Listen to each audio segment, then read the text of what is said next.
Roberto, você tá por aí, irmão? Tô, meu irmão. Pronto, se quiser já lançar no YouTube, beleza?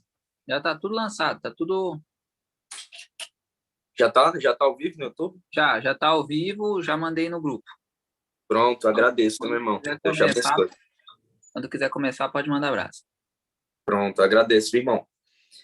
Novamente falando, os irmãos que estão aqui sejam bem-vindos, né? Os que estão participando do nosso estudo, que continuaram, creio que provavelmente são os mesmos irmãos que estavam na semana passada, a qual realizamos o estudo do capítulo 7, parte 2, tá bom? Hoje nós vamos finalizar o capítulo 7, vendo ali o desfecho da visão do profeta Daniel. Só recapitulando um pouco, já vimos ali a respeito dos 4 animais, já vimos a respeito dos 10 chifres do quarto animal, já vimos também quem é a ponta pequena do quarto animal, que foi exatamente essa questão que a gente se demorou mais, né, no estudo passado. Vimos toda ali o surgimento e a atuação, a longa atuação da ponta pequena. Vimos ali que é o poder papal, a Igreja Católica Romana medieval, tá certo? Que atuou ali em uma grande parte da Idade Média e também atuou ali numa parte da Idade Moderna, né? Já finalizando sua atuação em 1798. E hoje a gente vai ver sobre a última parte a respeito da visão do capítulo 7, que é a visão do juízo celestial. Eu poderia dizer que a visão é a parte mais importante, não desconsiderando as outras, mas nós vamos ver no estudo de hoje o porquê que a visão do juízo celestial tem um destaque a mais, tá bom? Gostaria de convidar os irmãos a fazerem uma oração e também já peguem as suas Bíblias, que é para a gente poder analisar o texto bíblico juntos. Convido-os a fechar os vossos olhos e fazermos uma oração. Senhor meu Deus, meu Pai, aqui estamos mais uma vez unidos, meu Pai, como irmãos em Cristo, para estudarmos a Tua palavra. A Ti eu sou grato pela oportunidade que nos deste de estarmos aqui, para compreendermos, meu Pai, não por inspiração humana, mas unicamente por inspiração do Teu Santo Espírito. Perdoa todos os nossos pecados, purifica-nos de toda impureza e nos torna, meu Pai, brancos, de fato, purificados de todo o pecado, e que possamos estar preenchidos de Teu Santo Espírito unicamente, para que tenhamos a real e verdadeira compreensão da Tua palavra, principalmente desses temas, meu Pai, que às vezes parecem tão complexos a respeito das profecias. Todavia, Cristo deixou o seu Santo Espírito para que ele possa nos instruir em toda a verdade. E é isso que eu suplico nesse momento. Guia-nos, guia cada irmão que está aqui, não apenas a nós de forma particular, individual, mas a nossa família, a nossa igreja, nossas congregações. Reaviva o teu povo, meu Pai, porque tu vai voltar, Cristo irá retornar para buscar um povo e devemos estar de pé naquele grande dia. É isso que eu suplico e te agradeço em nome de Jesus. Amém. Vamos lá iniciar, abrindo nossas Bíblias em Daniel capítulo 7. Os versículos que iremos ler, a gente vai ver adiante. Mas já vou passando um slide aqui, e nós vamos recapitular brevemente a estrutura do livro, tá? Por que é importante a gente estar olhando a estrutura do livro constantemente?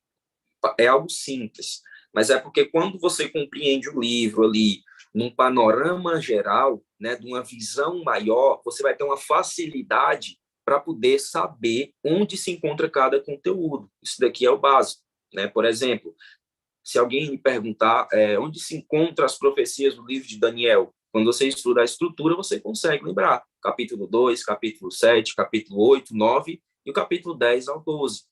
E quando você tem em mente os capítulos e os capítulos do livro, né, os capítulos proféticos contidos na estrutura e também o seu conteúdo, a vida fica muito mais fácil. Né? Você vai se lembrar, por exemplo, que no capítulo 2 você tem o sonho de Nabucodonosor, aquela grande estátua, a pedra e a montanha. Quando você vê o capítulo 7, você lembra os 4 animais que emergem do grande mar, enquanto os 4 ventos do céu agitavam esse grande mar. E esses 4 grandes animais são 4 reinos que se levantariam na terra. E aí você tem os 10 chifres do quarto animal, o chifre pequeno do quarto animal também, e a visão do juízo celestial. Simples assim. Aí você vai para o capítulo 8, visão do carneiro, visão do bode, visão dos 4 chifres do bode e visão do chifre pequeno, que vem de um dos ventos, né? Esse chifre pequeno ele vem do ocidente, tá? A gente vai ver ele em nossos estudos posteriores, a respeito do capítulo 8. Aí você tem, para finalizar, um diálogo entre dois santos que perguntam, né, até quando durará a visão. Quando ele pergunta até quando durará a visão, é toda a visão do capítulo 8, que começa ali na Pérsia e finaliza ali no fim das 2.300 tardes e manhãs, que é justamente no ano de 1844. Aí você já se lembra, né? A purificação do santuário está em Daniel 8,14 e termina no fim da visão, das 2.300 tardes e manhãs. E aí o santuário celestial é purificado. Aí você consegue memorizar e organizar na sua mente. Você vai para o capítulo 9. Capítulo 9 só tem profecia a partir do verso 20, que é quando há um diálogo entre Gabriel e Daniel. Né? Gabriel retorna para trazer a interpretação da visão que ele teve no capítulo 8. Por que começa só no verso 20? Porque o verso 1 ao 19 é a famosa oração de Daniel para o povo ser liberto do cativeiro babilônico. Aliás, essa é uma das orações mais bonitas da Bíblia, se não for a mais bonita, e ela tem um significado. Ela tem um significado profético por detrás. Isso a gente vai estudar melhor depois, né? Você observa que Daniel, antes de ele orar, ele deixa claro que ele observou nos escritos de Jeremias, do profeta Jeremias, que a palavra do Senhor tinha vindo a ele e o povo deveria durar apenas 70 anos no cativeiro. E aí a gente vê que, posteriormente, Daniel começa a orar, porque os 70 anos estão chegando perto do fim. Só que Daniel tinha recebido uma visão de tempo anteriormente, que é a do 2.300 anos, e ele não entende essa visão. Aí Daniel associa a visão dos 2.300 anos ao tempo de cativeiro. Por isso que ele se prostra em humilhação, pedindo para Deus não retardar. Não te demoras, Senhor, né? Não te demoras, perdoa o nosso pecado, perdoa o nosso povo, porque ele se sente angustiado, pensando que o cativeiro ia se prolongar. Aí o anjo Gabriel vem te dar a resposta. Olha, Daniel, sabe, entende, né? Aí ele começa dando ali a interpretação a respeito do início da contagem também do fim. Ao povo de Daniel era concebido apenas 490 anos, né, desse grande período. Isso a gente vai estudar mais para frente. Eu estou falando isso daqui, assuntos adiantados, por quê? Para você ver como é importante memorizar o conteúdo de cada capítulo. Assim você vai conseguir manuseá-lo de forma mais fácil e didática. Aí você vai para o capítulo 10, né? Capítulo 10 tem outra visão. Primeiramente, começa dizendo que Daniel fez um jejum, né? Um jejum de 21 dias, 3 semanas aí, e que ele diz que não comeu nenhum manjar desejável, né? Nem tomou vinho. E você vê que depois tem uma outra visão, a visão do grande conflito, né? Que é chamado lá no capítulo 10, a qual é um conflito entre o príncipe da Pérsia e Miguel. Como eu já falei para vocês, de forma prévia, no estudo passado, ali é Satanás e Jesus, tá bom? Disputando ali. Por quê? Porque estava perto do fim do cativeiro, e aí Satanás não queria libertar o povo do cativeiro babilônico. Ele queria que o povo continuasse lá. E aí o anjo Gabriel vem para tentar impedir isso, só que Gabriel não consegue resistir a Satanás, e aí tem que vir Miguel para poder começar a sair os decretos à libertação do cativeiro. Aliás, Satanás tenta atrapalhar essa libertação justamente para não se cumprir a profecia das 70 semanas, que começaria na libertação do cativeiro. Só que aí Deus, como sabe de todas as coisas e é o Deus Todo-Poderoso, ele encaminha todos os ocorridos. Aí você tem a visão do capítulo 10 se prolonga até o capítulo 12, lá no versículo 3, finaliza lá, tá bom? Aí você tem no capítulo 11 uma disputa entre rei do norte e rei do sul, que no início é literal, só que depois começa a entrar em simbolismo. Por que que entra em simbolismo? Porque já vai tratar de elementos futuros, tá bom? Vai tratar de elementos futuros, mas em uma linguagem do profeta Daniel, né? Porque os profetas utilizam a sua linguagem no momento para tratar um evento futuro, você tem que saber interpretar. Aí você finaliza lá no capítulo 12, que é a vitória de Miguel sobre o rei do norte, né? Diz lá no versículo 1, é um dos meus textos prediletos. Nesse tempo se levantará Miguel, o grande príncipe, o defensor dos filhos do teu povo, e haverá tempo de angústia, a qual nunca houve antes, mas será salvo todo aquele que se achar inscrito no livro, né, no livro da vida. Amém. Glórias a Deus por isso. A vitória de Deus, a vitória de Jesus, finalmente, sobre o pecado e sobre os reinos terrestres. E aí finaliza as profecias de Daniel. É basicamente essa a estrutura do livro. É impressionante quando você consegue memorizar e lembrar de cada detalhe, porque você vê como Deus conduz a história de forma espetacular e perfeita. Bom, iniciando o nosso texto de hoje, o nosso estudo de hoje, vamos novamente relembrar em que ano estamos, tá bom? Pois o livro de Daniel, ele é um livro datado. O que é um livro datado? É um livro que contém o ano na qual o capítulo foi escrito, né? E já fala aí no versículo 1, no primeiro ano de Belsazar, rei da Babilônia. Que ano ocorreu, né, o que vai ser descrito nesse capítulo? No ano de 553, antes da era cristã, tá certo? Antes de Cristo, a mesma coisa. Vamos lá prosseguir. Olhando aqui um panorama geral do que a gente já estudou até agora, você vai se lembrar dos paralelismos que fizemos, tá bom? Se você estiver prestando atenção, você vai saber do que eu estou falando agora, porque tudo isso que eu vou falar já foi visto. Lembra da visão da estátua de 4 metais, lá do capítulo 2? Você viu que ela coincide, ela se liga com a visão dos 4 animais do capítulo 7, pois cada metal da estátua representa um reino, e esses respectivos reinos representam também os animais. Você vê ali na parte superior Babilônia, aí você vê mais para baixo a Medopécia, mais para baixo a Grécia, mais abaixo Roma, e você vai lá para os pés da estátua, os 10 reinos germânicos, que coincide também com os 10 chifres do quarto animal, que representa a Europa. Você também tem ali incluído ali o poder político religioso católico romano, que é o chifre pequeno.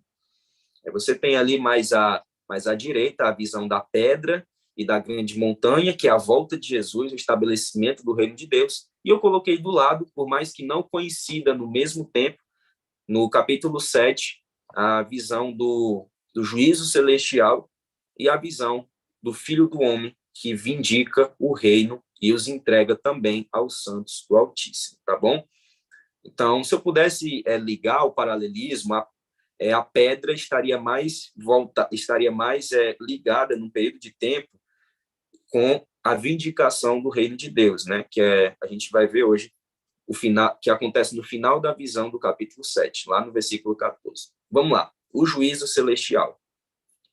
Vamos ler os textos para a gente poder compreender o que está acontecendo aqui. Os textos que iremos ler agora está na tela, tá bom? E os irmãos vão poder acompanhar comigo. Daniel, capítulo 7, verso 9 ao 18. Eu não coloquei os textos aqui no slide, mas vocês vão acompanhar na sua Bíblia. Vamos lá. Daniel 7, a partir do versículo 9. Continuei olhando até que foram postos tronos, e o ancião de dia se assentou. Sua roupa era branca como a neve, e os cabelos da cabeça eram como a pura lã. O seu trono eram chamas de fogo, e as rodas do trono eram fogo ardente. Um rio de fogo manava e saía de diante dele. Milhares de milhares o serviam, e milhões de milhões estavam diante dele. Foi instalada a sessão do tribunal, e abriam seus livros. Versículo 11. Continuei olhando por causa das palavras arrogantes que o chifre proferia. Fiquei olhando e vi que o animal foi morto, e seu corpo foi destruído e entregue para ser queimado. Quanto aos outros animais, foi-lhe tirado o domínio, mas foi-lhes dada prolongação de vida por um prazo e um tempo. Isso daqui é um texto um pouco complexo, tá? Do versículo 12, mas a gente vai dar uma olhada na possível interpretação dele mais para frente. Vamos ler o versículo 13. Eu estava olhando nas minhas visões da noite, e eis que vinha com as nuvens do céu alguém como um filho do homem. E o ancião de dias, e ele se dirigiu ao ancião de dias, e o fizeram chegar até ele. Foi-lhe dado o domínio, a glória e o reino, para que as pessoas de todos os povos, nações e línguas o servissem. O seu domínio é domínio eterno, que não passará, e o seu reino jamais será destruído. Verso 15. Eu, Daniel, fiquei alarmado, e as visões que passaram diante dos meus olhos me perturbaram. Então me dirigi a um dos que estavam ali perto e lhe pedi a verdade a respeito de tudo isso. Ele falou comigo e me fez saber a interpretação das coisas. Olha o que ele vai dizer no versículo 17. Estes grandes animais, que são quatro reis que se levantarão da terra. Lembra que eu falei que em profecia rei é sinônimo de reino? Versículo 18. Mas os santos do Altíssimo receberão o quê? O reino, e o possuirão para todo o sempre, de eternidade a eternidade. Pule agora para o versículo 21. Enquanto eu olhava, eis que esse chifre fazia guerra contra os santos do Altíssimo e estava vencendo. Até que veio o ancião de dias e fez o quê? Justiça aos santos do Altíssimo. Ou seja, Deus realiza um juízo, tá bom? É o que a gente vai estudar hoje.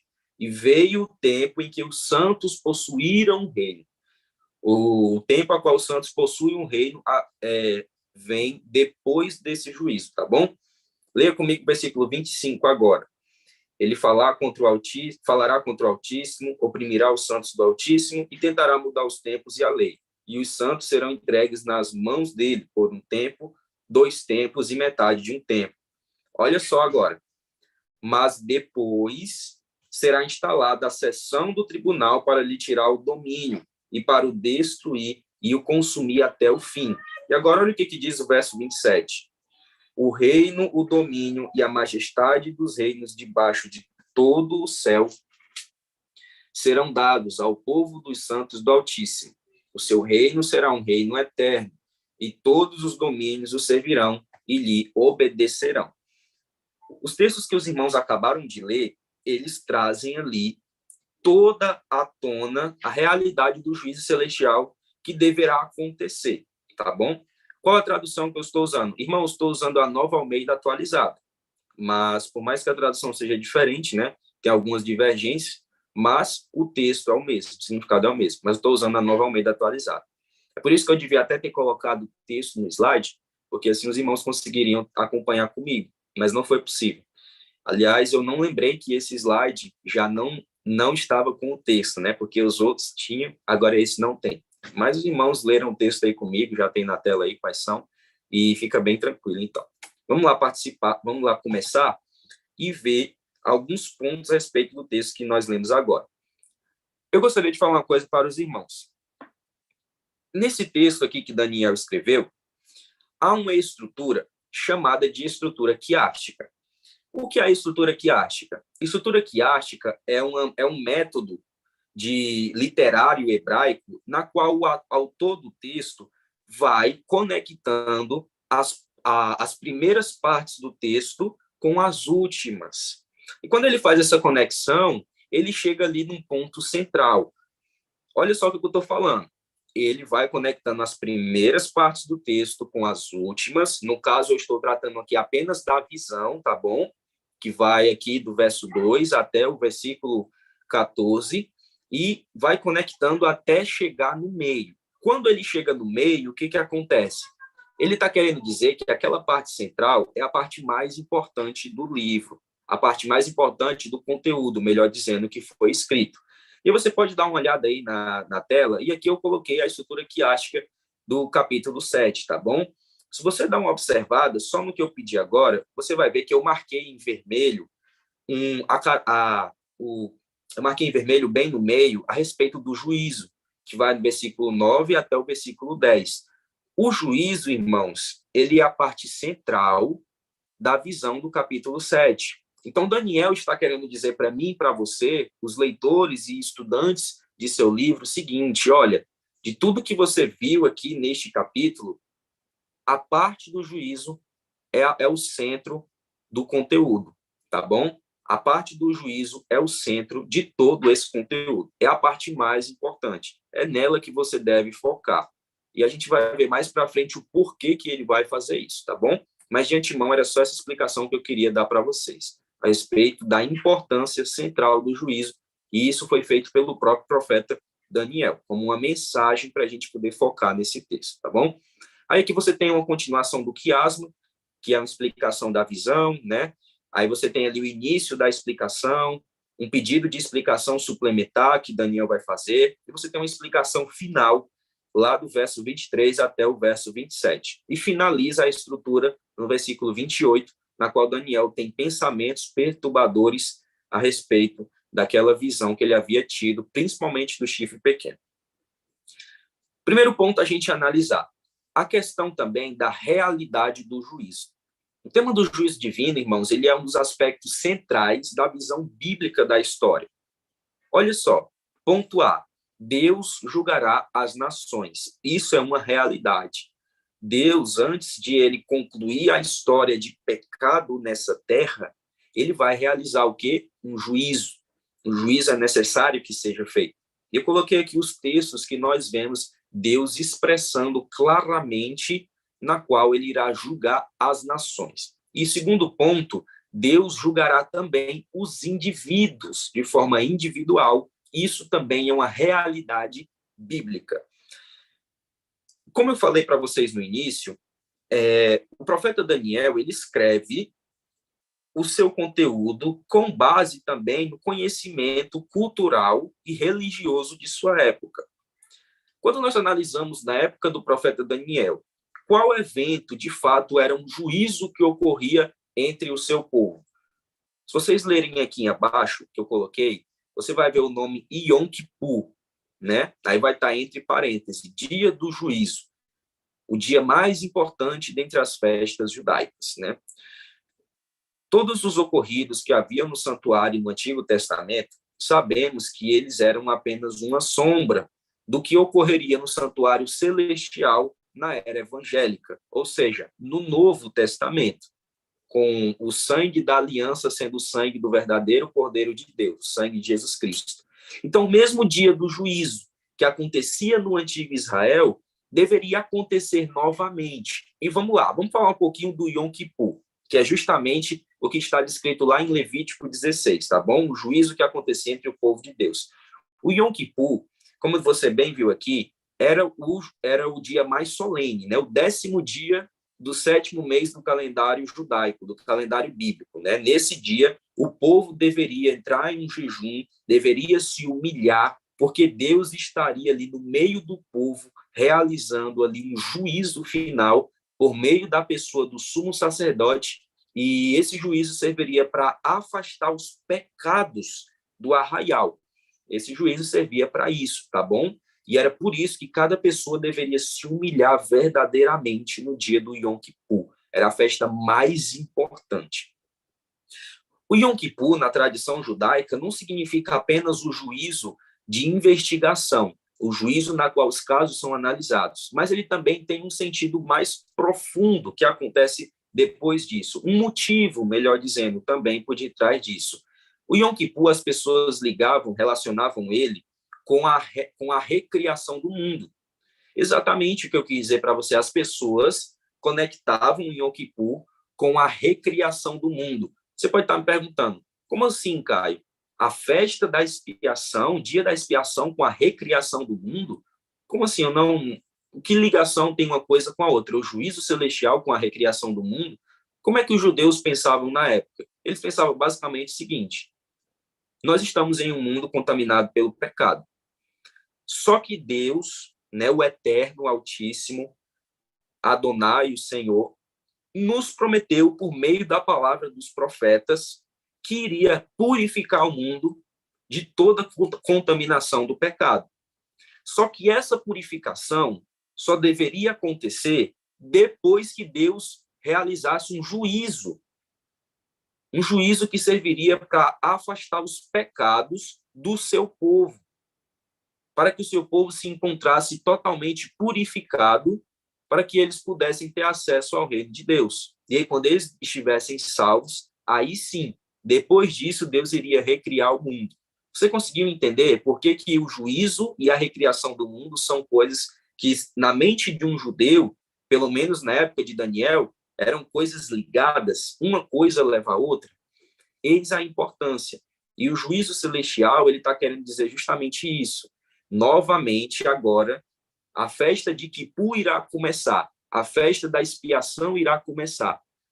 Só que essa festa agora não é uma mera festa judaica que acontecia no antigo santuário.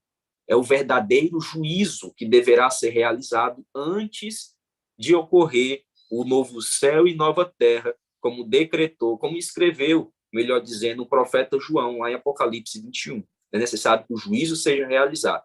E esse juízo é justamente o de Daniel, capítulo 7. Vamos analisar agora um pouquinho do tempo do juízo, tá bom?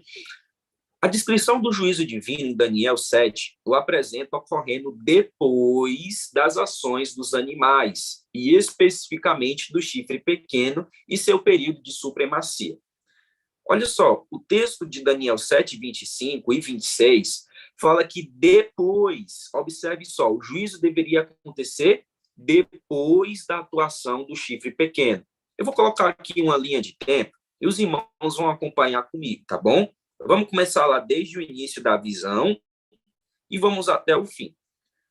O leão, Babilônia, né? Babilônia começa a sua hegemonia com o rei Nabucodonosor, filho de Nabopolassar, no ano de 605. Ora, Babilônia já existia há um tempo antes. Não é à toa que esse daqui era o Império Neobabilônico, né? Era uma reconstrução da antiga Babilônia que havia caído. E ela começa a governar o mundo de forma hegemônica no ano 605. Só que ela deveria cair, ser substituída pela Medo-Pérsia, que representa o urso, né? Lá com 3 costelas na boca e com um lado maior que o outro. Você observa que no ano de 539 a.C., o urso vai começar a sua hegemonia. Aí você tem depois a Grécia, que é representada pelo leopardo no ano de 331, com Alexandre o Grande. Aí você tem, posteriormente, o animal terrível e espantoso, que é o Império Romano. Começa a ter a sua hegemonia no ano de 168 a.C. Aí você vai para quem depois? Os 10 chifres, que representam os germânicos, as tribos germânicas, né? Ou também conhecida como tribos bárbaras, que deram início à atual Europa que a gente conhece hoje. Isso começou no ano de 476, na época da desintegração do Império Romano Ocidental, 476 depois de Cristo. E aí depois você observa a atuação do chifre pequeno. Chifre pequeno representa a Roma papal, que começa a atuar no ano de 538 depois de Cristo. E aí ela tem uma longa atuação, né? É o maior período de tempo de hegemonia desse capítulo, é justamente a hegemonia do chifre pequeno, que dura 1.260 anos, né? Mais que o dobro da atuação do Império Romano. E ela ali acaba a sua atuação no ano de 1798, né? No ano de 1798, a gente tem um fim da atuação do chifre pequeno. O chifre pequeno começa a atuar em 538, porque é expulso ali a última tribo ariana, que eram os ostrogodos lá na Europa, na Itália, e aí não há mais ninguém para se opor ao bispo de Roma, e aí a Igreja Católica começa a expandir-se de forma absurda, né? Tanto em questões políticas, como também em questões religiosas. Só que Deus predeterminou essa atuação por apenas 1.260 anos. E aí, quando você vai ver, no ano de 1798, Roma papal perde ali a sua atuação quando Napoleão Bonaparte envia seu general Berthier até Roma, na Itália, para depor o bispo de Roma, o Papa, né, chamado Pio VI, na época, em 1798 depois de Cristo. Aí, continuando, você observa o seguinte, olha só, vai mudar um pouco aqui a linha do tempo, né? A gente vai ver que em um momento ela vai subir na diagonal, né? Na diagonal. Observa só. No início, você tem o fim da atuação do chifre pequeno em 1798. Aí, mais para frente, você tem a linha do tempo agora vai subir na diagonal. E você vai ver agora o juízo celestial. Eu estou apontando aqui com o mouse para os irmãos verem. Eu vou até colocar aqui uma caneta, né? Um laser, melhor dizendo. Um apontador a laser é melhor. Eu estou marcando aqui com laser. Você observa que o juízo celestial começa. Por que eu coloquei ele mais acima? Porque a gente estava ali, a atuação apenas terrestre, tá bom? Com os 4 animais e com o chifre pequeno. Só que o juízo celestial, a atuação agora sobe, né? Sobe na vertical. Agora a atuação não é mais na esfera terrestre. A atuação agora é celestial. Esse juízo acontece lá no céu. E ele começa no ano de 1844. Não se preocupem, porque a respeito do tempo e do início do juízo, nós vamos estudá-lo mais para frente. Aí você vê um pouquinho mais para frente o quê? O juízo ainda está em andamento. O juízo ainda está em andamento. Só que o juízo vai terminar. Quando é que ele vai terminar? Aí a gente não sabe. É um evento ainda futuro, e esse dia e hora só pertence a Deus, né? O fim dos juízos não foi conferido aos seres humanos quando que o juízo celestial vai terminar. A primeira fase, no caso, né? Que é o juízo de investigação. Depois do fim do juízo, aí você tem finalmente a volta de Jesus, né? A volta de Jesus que dá fim aos reinos terrestres. E, por consequência, você tem também a destruição do chifre pequeno, como está descrito lá no versículo 11, tá? A destruição do chifre pequeno, ela é uma consequência da volta de Jesus, tá? O texto falou, gente, o seguinte, que o juízo seria realizado para tirar o poder do chifre pequeno. Algumas pessoas não conseguem encaixar no tempo esse verso, que é o verso 11. Quando diz que o juízo foi estabelecido para tirar a atuação do chifre pequeno, não é que no juízo ainda o chifre pequeno vai perder a sua atuação, ele vai ser destruído, no caso, né? Ele vai ser destruído e exterminado. Não. O chifre pequeno ele é destruído como uma consequência da vindicação do reino de Deus pelo Filho do Homem. Aí Jesus volta e a volta de Jesus destrói de vez o chifre pequeno, tá bom? Ou seja, a destruição do chifre pequeno é uma consequência da sentença do juízo. Não apenas do chifre pequeno, mas de todos os reinos terrestres também. Para dar início agora a uma nova era, a era do reino celestial. Outra observação. Esse Filho do Homem, ele tem a última palavra sobre quem será salvo e quem não será. Ele é a ligação entre o juízo e o reino. É por meio dele que passamos de um para o outro, né? Uma vez que o juízo celestial ocorre, meus irmãos, é necessário que tenhamos um advogado, porque se fosse por nós mesmos, rapaz, a condenação era certa. Não precisaria nem investigar muito, já era condenado assim que o juízo, assim que ele começa, já dava o veredito e condenado.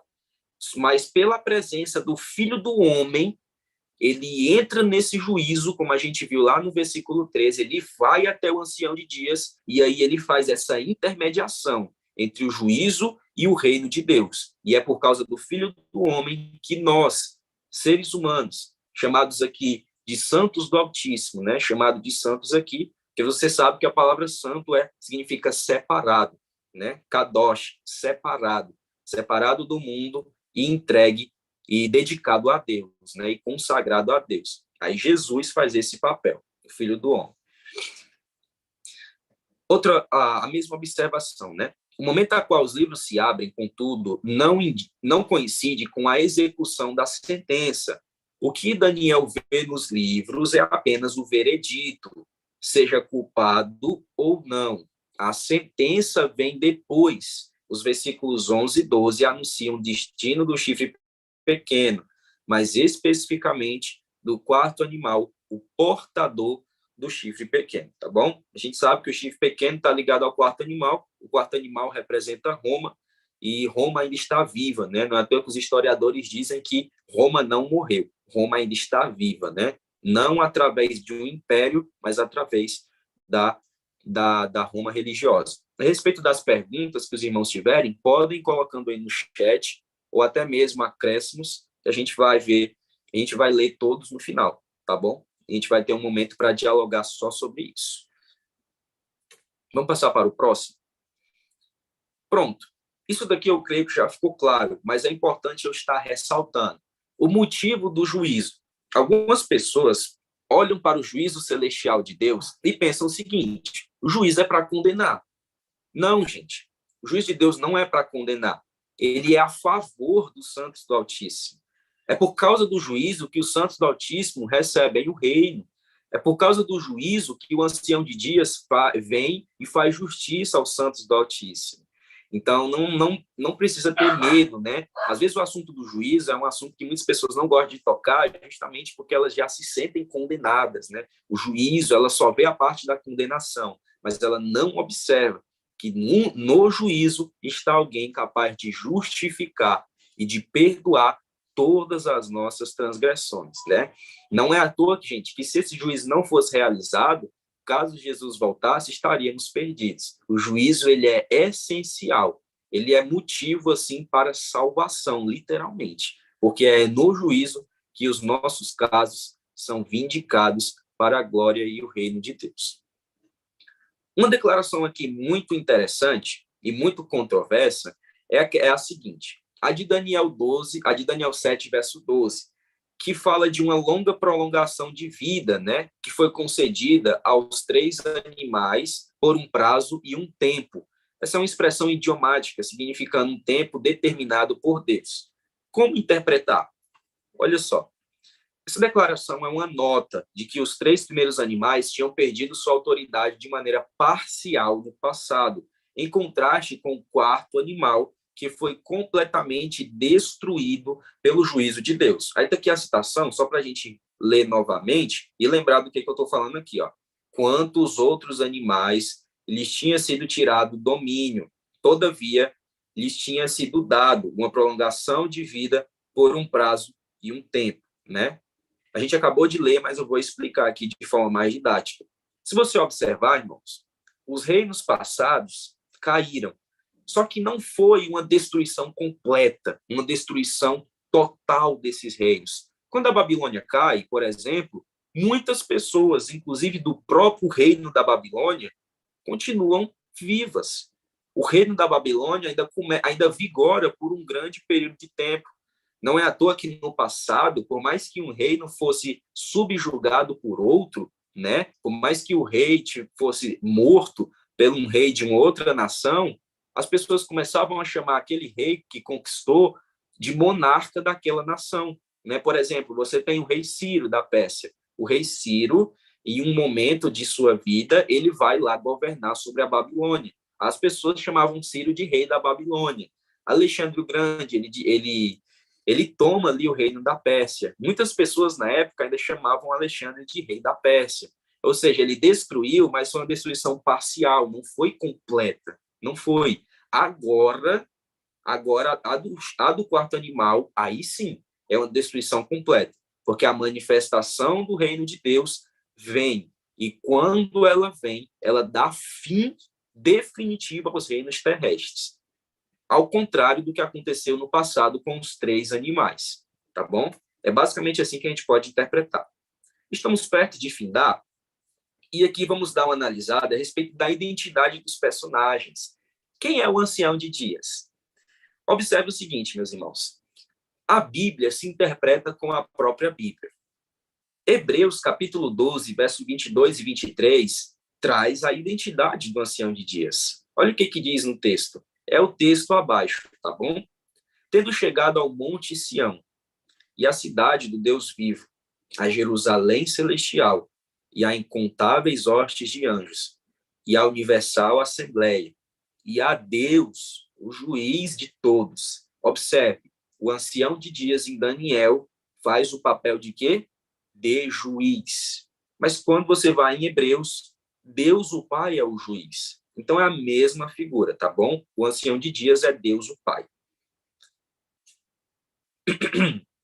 O ancião de dias, tronos, anjos e livros.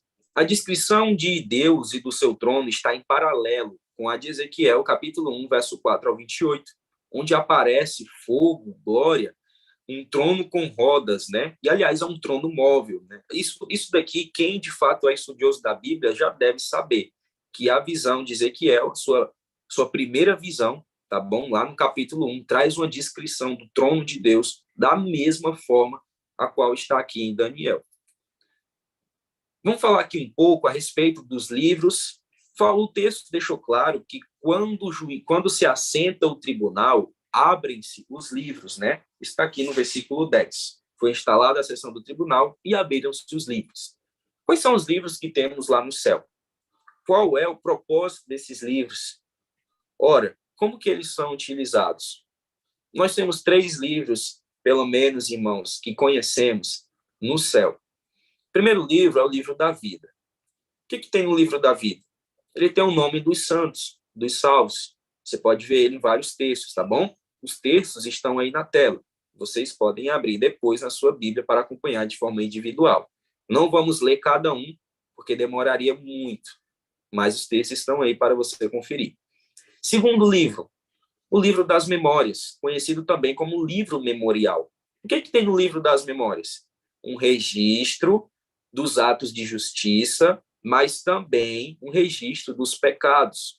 Ou seja, tudo que o ser humano faz, tudo, até os seus traços de caráter, estão registrados nos livros da memória. Livro das memórias, né? Livro memorial, ou livro de registro. E você tem o último livro, Esse é um pouco desconhecido entre a cristandade, mas ele é um livro que existe lá no céu, que é o livro da morte. Ele contém o nome daqueles que não estão escritos no livro da vida. Onde é que a gente pode encontrar esse livro da morte, irmão? Olha, a Bíblia não traz esse nome, esse termo, livro da morte, mas sugere-se, os estudiosos sugerem que ele está presente em Apocalipse 20, verso 12. Porque em Apocalipse 20, verso 12, falando a respeito do juízo executivo, que é o juízo final que acontece ali depois do milênio, fala que abriram-se livros e o livro da vida também foi aberto. A palavra livros ali, irmãos, está no plural, tá bom? Vamos lá. O texto falou do livro da vida. Isso eu estou falando de Apocalipse 20, verso 12. Se você quiser, você pode conferir. O texto falou que o livro da vida foi aberto. E depois foram abertos livros. Observe que está no plural. Então, nós temos mais de um livro fora o livro da vida. Quais são esses livros? São os três. Livro da vida, das memórias e o livro da morte. Os três livros são abertos no juízo de execução que acontece depois do milênio. E isso já é algo reconhecido pela tradição judaica. A literatura rabínica, né, vai trazer ali alguns detalhes a respeito da presença desse terceiro livro, que é o livro da morte, tá bom? Então, entre os judeus, isso não é novidade. Eles têm muitas informações a respeito de alguns mistérios, né, na Bíblia, justamente por eles terem ali um contato, né, na antiguidade com os profetas. E aí eles carregam, assim, tradições judaicas que, de fato, trazem ali a revelação de alguns mistérios. E, por incrível que pareça, esse entendimento deles, né, mencionado na literatura rabínica, é o mesmo pensamento de Ellen G. White. Irmãos, Ellen G. White, ela concorda com muitas coisas que os judeus acreditam hoje, por mais que não em tudo, pois há muitas heresias entre o povo judeu agora, né? Como, por exemplo, a gente tem aí a não crença messiânica de Jesus, né? Não crê nisso, e como consequência adentrou-se o judaísmo várias outras heresias, como, por exemplo, a reencarnação, espiritualismo e vários outros tipos de paganismo entraram. Mas eles ainda trazem um pouco ainda de algumas tradições da época dos profetas, né? E Ellen G. White compartilha de muitos pensamentos, inclusive desse do livro da morte. Está lá no Grande Conflito, página 661.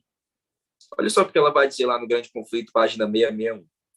Em união com Cristo, os salvos no milênio julgam os ímpios, comparando seus atos com o código sagrado, a escritura sagrada, e decidindo cada caso, segundo as ações praticadas no corpo.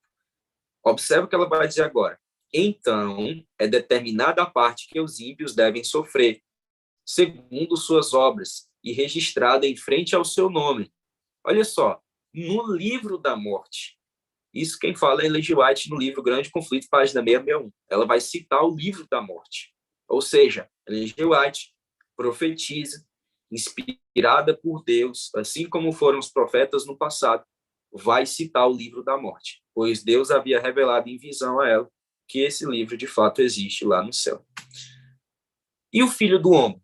Ora, o Filho do Homem é o ser menos misterioso desse texto, gente. Só para você ter uma ideia, a expressão Filho do Homem aparece mais de 700 vezes no Novo Testamento, se referindo a Jesus Cristo, né? Ele vem à presença do ancião de dias acompanhado por hostes angélicas, que pode ser representado pela mesma coisa que as nuvens do céu, tá bom? Um grande número de anjos. Não é à toa, não sei se você sabe, mas quando Jesus se refere a ele mesmo como Filho do Homem, ele tira aqui de Daniel capítulo 7, verso 13. Aí, entre os judeus, no passado, a identidade desse Filho do Homem era justamente uma identidade messiânica. Eles acreditavam que o Filho do Homem, aqui de Daniel, seria o Messias vindouro que nos salvaria de nossos pecados, né? Então, por isso que Jesus ele assume essa identidade no Novo Testamento. Estamos aqui na última parte e quinta observação, que é a importância teológica do juízo pré-advento. Para os que já estudaram esse texto, sabe que esse juízo é o juízo de investigação, doutrina exclusiva da Igreja Adventista do Sétimo Dia. Esse juízo começa em 22 de outubro de 1844. E esse juízo ele tem uma importância imensa para a nossa teologia. E a gente vai ver alguns pontos agora. Eu vou citar rapidamente para a gente poder ter uma noção dos detalhes desse juízo. Primeiro ponto, ele é uma atividade atual de Deus. Deus está trabalhando no céu nesse juízo. Segundo ponto, o juízo pré-advento constitui um momento decisivo ou um ponto crítico na história da salvação. Por quê? Ora, os únicos que serão salvos são os que são justificados no juízo. E os que não forem justificados não são salvos.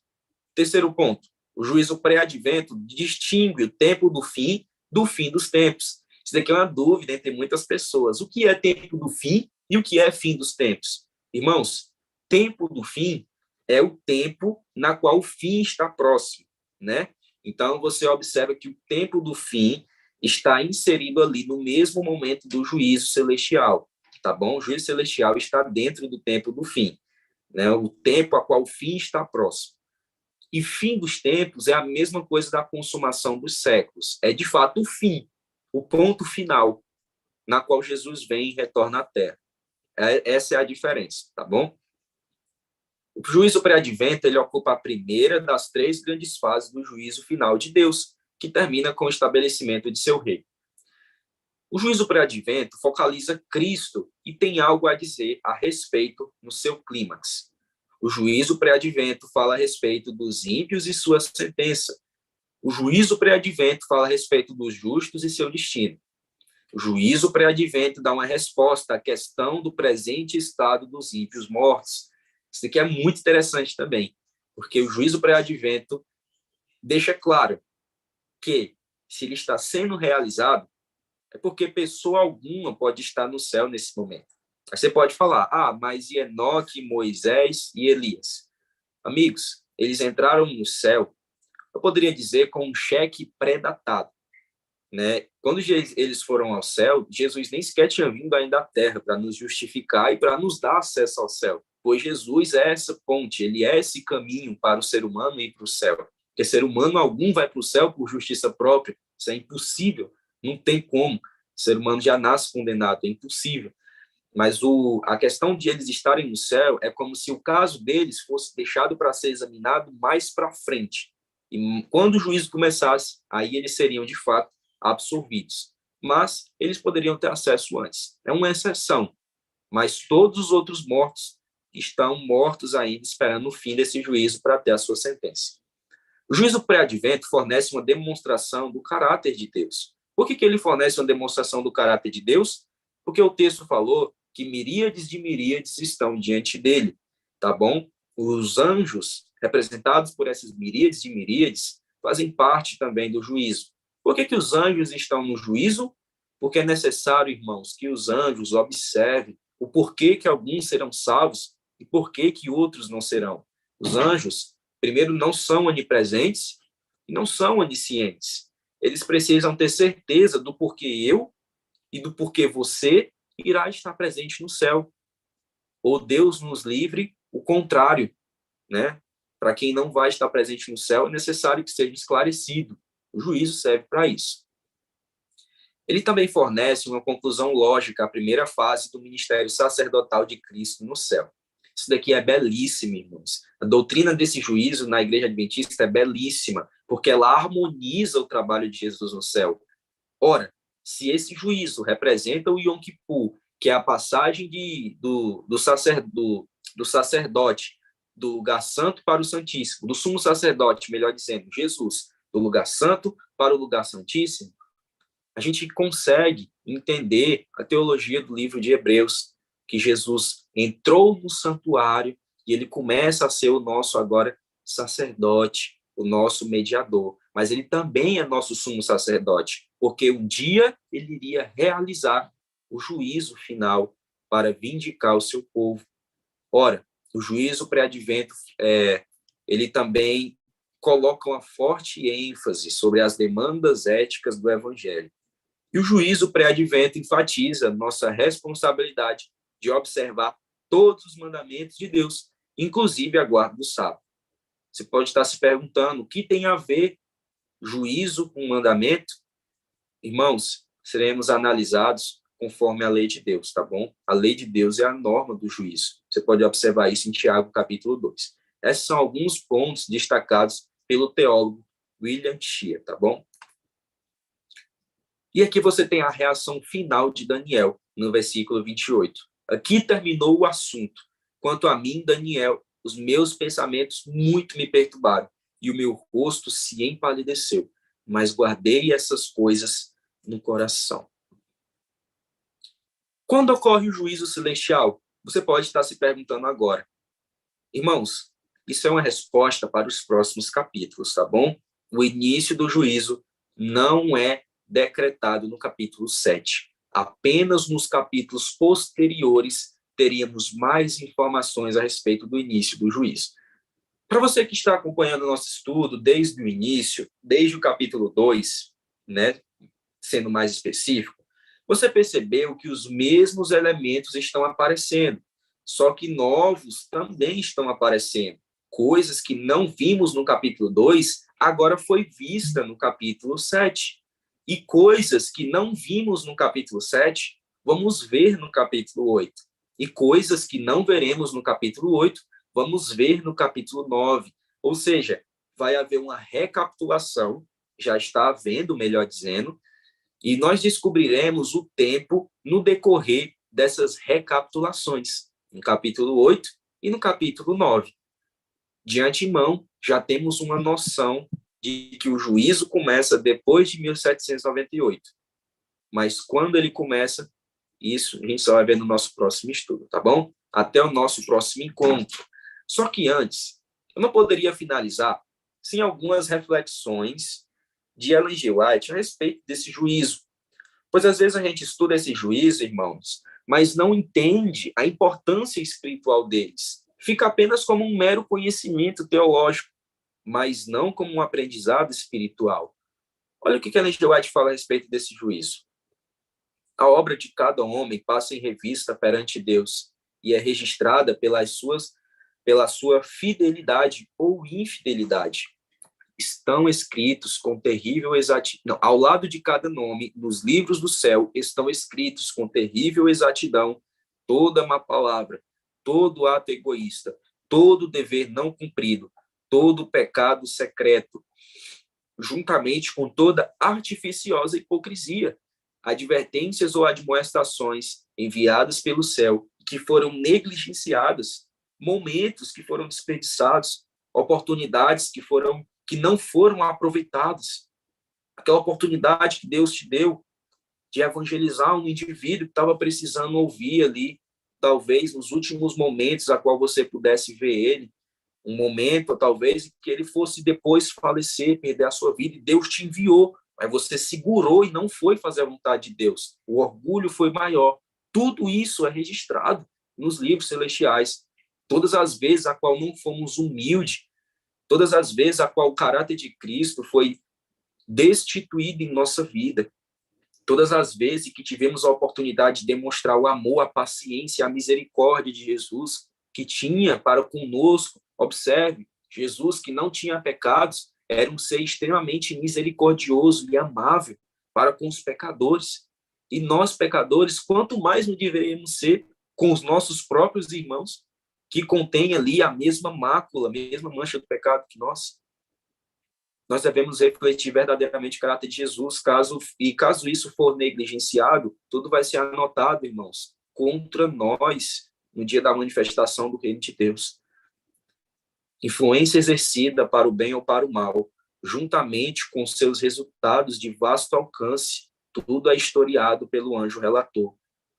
Pecados que não houve arrependimento e que não foram abandonados, não serão perdoados e nem apagados dos livros de registro, mas ali permanecerão para testificar contra o pecador no dia de Deus.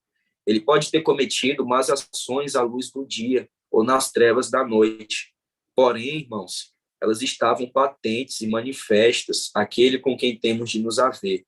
Os anjos de Deus testemunharam cada pecado, registrando-os nos relatórios infalíveis. O pecado pode ser escondido, pode ser negado, pode ser encoberto ao pai, mãe, esposa, filhos, companheiros, aos irmãos de igreja. Ninguém, a não ser os seus autores culpados, poderá alimentar a mínima suspeita da falta. Porém, irmãos, ela está descoberta perante os seres celestiais, as trevas mais escuras da noite, os segredos de todas as artes enganadoras não são suficientes para esconder do conhecimento do Eterno um pensamento que seja. Deus tem um relatório exato de toda conta injusta e de todo negócio desonesto. Deus não se deixa enganar pela aparência de piedade. Irmão, se isso daqui é algo fortíssimo, porque o exterior mostra uma coisa para os homens, mas talvez o interior pode mostrar totalmente o oposto para Deus. A mudança exterior é extremamente importante. A mudança, a reforma em todos os aspectos de nossa vida, na alimentação, é a mensagem para esse tempo, reforma do vestuário também. De fato, as nossas palavras devem ser moldadas, palavras verdadeiras, genuínas, sinceras, e principalmente, irmão, ainda mais importante, uma ênfase maior, é o próprio coração. É o próprio coração. Eu estou falando agora do caráter. O caráter já é algo ainda mais elevado. Todas as coisas que nós fazemos na terra devem ter em prol essa visão do caráter moldado segundo o caráter de Jesus Cristo. Esse é o nosso propósito. E o juízo serve para nos justificar e para apresentar perante todo o céu que, de fato, os servos de Deus estão preparados para a transladação. Irmãos, Deus não comete erros em sua apreciação do caráter. Os homens podem até ser enganados pelos que são de coração corrupto, mas Deus penetra todos os disfarces e lê a vida íntima. Irmãos, nós finalizamos por aqui. Espero que esse estudo, né, é um estudo que não é tão complexo, é um estudo básico, né? Teria muito mais informações que a gente poderia ver, mas eu estou focando apenas nas cruciais, porque é o nosso primeiro estudo ainda, tá bom? A gente vai depois reestudar e reestudar o livro de Daniel, porque não adianta estudar só uma vez. Essa técnica não funciona. A mensagem da verdade deve estar constantemente diante de nossos olhos. Eu vou falar por vocês, na minha experiência. Eu só fui aprender um pouquinho do que eu sei a respeito do livro de Daniel, reestudando várias vezes. E aí a mensagem começava a encucar e também começava a se expandir. Então a gente precisa fazer isso, tá bom? O que a gente está vendo aqui, eu estou apenas fazendo uma introdução geral do que a gente está vendo. Uma explicação assim com um panorama geral. Mas depois vamos reestudar, ver mais detalhes. Finalizamos por aqui. Como eu gosto de mencionar a bibliografia, os materiais principais a qual utilizo, irmãos, óbvio, temos muitos outros, mas eu vou mostrar o que eu estou usando aqui. Eu utilizei esse, tá bom? Jacques do Campo, vocês já conhecem com certeza, de tanto eu mostrar esse material, Segredos de Daniel. Eu estou usando também, do Dr. Elias Brasil, o livro de Daniel. Eu também utilizo esse daqui, Estudo sobre Daniel, da Unaspres. Ele está disponível agora na CPB, porque a Unaspres fechou. E nesse estudo eu também utilizei mais um material, que foi esse daqui. Excelente esse daqui, para você descobrir a respeito do juízo, tá bom? Das 70 semanas, principalmente lá de Daniel 9. E eu utilizei um pouquinho aqui no capítulo 7, porque tem algumas informações que também fazem parte do conteúdo do capítulo 7. 70 semanas, Levítico e a natureza da profecia. É a mesma colocação. Eu acho que está embaçado, é por causa da minha câmera, porque eu coloquei para me focar. Mas deixa eu achar aqui. Deixa eu dar uma olhadinha aqui. Pronto, eu vou tirar aqui. Pronto, eu desfoquei. Vou mostrar aqui rapidamente, tá bom? Para a gente não se demorar. O último que eu mostrei foi esse. 70 semanas, Levítico e a natureza da profecia, da Unaspres. Esse também faz parte da mesma coleção, Estudos sobre Daniel, Origem, Unidade e Relevância Profética. O livro de Daniel, Dr. Elias Brasil, Uma Profecia para o Nosso Tempo. E Segredos de Daniel, de Jacques Ducan, tá bom? Sabedoria e Sonho de um Príncipe no Exílio. Aliás, esse daqui é um livro que traz mais uma compreensão de Daniel na cultura judaica, tá bom? Ele é um diferente, é muito bom por causa disso. Por fim, finalizamos aqui, e eu convido os irmãos a fazerem uma oração, e depois eu peço ao irmão Roberto que ele finalize a sala, né? Melhor dizendo, a gente ainda vai ter um momento para diálogo, né? A gente vai poder ler o chat aqui, tirar dúvidas ou acrescentar. Mas vamos orar, irmãos. Senhor Deus, meu Pai, bendito és tu por toda a eternidade, e a ti eu suplico pela oportunidade que nos deste de estarmos aqui a realizar esse estudo. Que seja tudo para a honra e glória do teu nome, meu Pai. Não para a glória humana, mas para a glória divina. Vimos aqui a respeito do juízo. Os irmãos que estavam presentes, meu Pai, puderam compreender um pouco. Alguns com certeza já entendiam, mas talvez viram pontos novos a respeito da importância, meu Pai, dessa doutrina do juízo celestial, pois é por meio do juízo que os santos são vindicados e o reino é entregue a eles.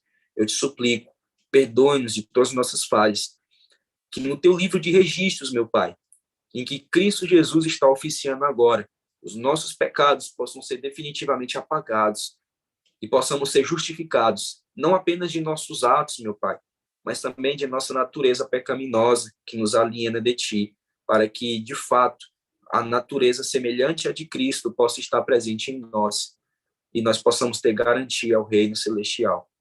É isso que eu te suplico e te agradeço. Em nome de Jesus. Amém. Amém, meus irmãos. Se vocês tiverem alguma coisa a falar, podem ficar à vontade. Eu vou dar uma rápida lida no chat aqui. Amém, irmã Giane. Exatamente, Gabi. Muito solene o tempo que estamos vivendo. Irmão Tiago comentou como sepulcros caiados. Eu acho que foi na parte que eu li o texto de Ellen G. White, né, que ela falou que não adianta ser apenas uma aparência de piedade, mas tem que ser, de fato, uma transformação do caráter. Rapaz, o irmão comentou aqui em espanhol. Roma hoje é uma parte da União Europeia que atualmente sofre grandes perturbações. Exatamente, irmão. A Gabi fez uma pergunta. Roma Imperial fica no reinado de 500 anos e 1260 anos do Chifre Pequeno? Não, irmã. A gente viu que Roma Imperial termina a sua atuação em 476 depois de Cristo. O Chifre Pequeno só começa a atuar em 538, tá bom? 538. Roma já havia caído. São dois tempos diferentes. Quando eu falei quase 500 anos de Roma Imperial, é contando ali, desde 168 a.C. até 476 depois de Cristo, o que dá um pouco mais de 500 anos, né? A morte do bode Azazel é durante o ritual de expiação do Yom Kippur? Olha, isso é algo que a gente veria mais para frente, né? Uma vez que a gente viu apenas um básico, tá bom? Mas a morte do bode Azazel é depois do ritual da expiação. Leia Levítico 16 e você vai ver o seguinte: o Azazel era enviado para o deserto depois que acabava a expiação. Finalizada a expiação, aí o sumo sacerdote saía do lugar santíssimo, depois de aspergir, né, o sangue do bode ali, do primeiro bode, né, o bode para o Senhor, é chamado lá de bode dedicado ao Senhor. Eles aspergiam o sangue daquele bode que havia sido morto no propiciatório, que é a tampa da Arca da Aliança. Deus aceitava o sacrifício, perdoava os pecados do povo, e aí a expiação estava terminada. É um perigo muito grande a gente pensar que o Azazel participava da expiação. Não, Azazel não participava da expiação. Quem participa da expiação é o bode dedicado ao Senhor. Azazel vem depois da expiação. Aí, quando o sumo sacerdote termina a expiação, aí ele vai, lança os pecados sobre a cabeça do bode Azazel, envia ele para o deserto, para que ele sofresse por aqueles pecados que levou o povo de Deus a cometer. E aí, no final, Azazel morria, né, por estar em situações precárias no deserto. A gente sabe que Azazel representa Satanás, pois o nome Azazel significa demônio do deserto, tá bom? Demônio do deserto. E, segundo a própria tradição judaica, Azazel representava mesmo o maligno que deveria sofrer depois do grande dia do juízo de Deus, né? Do juízo escatológico final de Deus, Azazel deveria sofrer pelos pecados que levou o povo de Deus a cometer. Não é pagando o preço, é pagando as consequências, tá bom? É diferente, ele está sofrendo as consequências. Mas é basicamente isso. Se alguém tiver mais alguma coisa a acrescentar, podem ficar à vontade no chat ou ligar o microfone.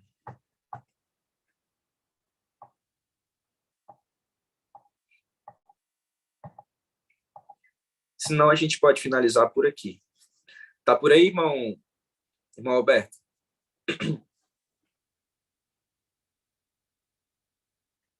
Acho que o irmão Alberto tá, só que ele tá pelo computador. Irmão Roberto, se você quiser finalizar,